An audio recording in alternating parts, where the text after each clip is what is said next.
Since session began January 9th, you've taken on a new committee role. Tell me more about that. I'm very honored to be selected as ranking on the Community Development, Housing, and Tribal Affairs Committee. It's very exciting. We get to work on government between states, we get to work on veterans issues, which I'm very passionate about, and many other areas that are very relevant to the 14th District. I'll bring the Eastern Washington voice. You've introduced a bill that would require seatbelts on school buses. Why is this bill so important to you? I think we concentrate on the power of education and our responsibility to fund basic education. And what's more basic than getting kids to school safely and back from school safely? And I think the National Highway Traffic Safety Association has finally agreed and came out positive and pro on this legislation and making sure that we have our kids safe on the buses. I wouldn't run the legislation if I didn't have a funding source that does not touch the state budget or schools or levies.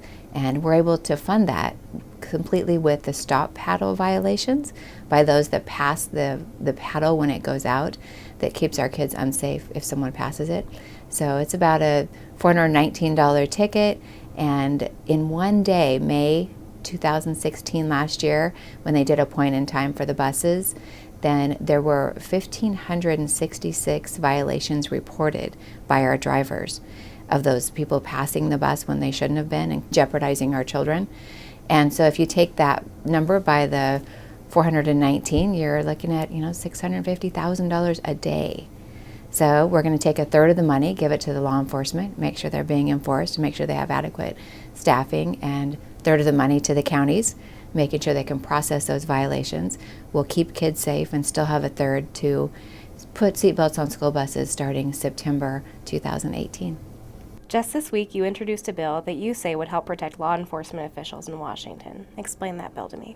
Well, that bill came about when I was wondering why it's not a hate crime when a perpetrator comes up and shoots an officer or harms an officer just because they're an officer. So we see that throughout the media in different areas throughout the state and sadly throughout the nation. And it doesn't make sense to me. I mean, if someone targets one of our law enforcement officers who protect us, we should be protecting them with legislation that gives those perpetrators maximum sentencing range up to the level of a hate crime. This session is scheduled to last 105 days. How can people back home stay in touch with you? Email, through text. I get texts throughout the day. Calling my legislative assistant. We have a web page. I have 3 radio shows that broadcast back into the district every week. And the best way, of course, is to visit. So when the roads are better, I encourage you to come up and visit. I'd be happy to take you on a tour, and it's just such an honor to get to serve you and to share this experience with you.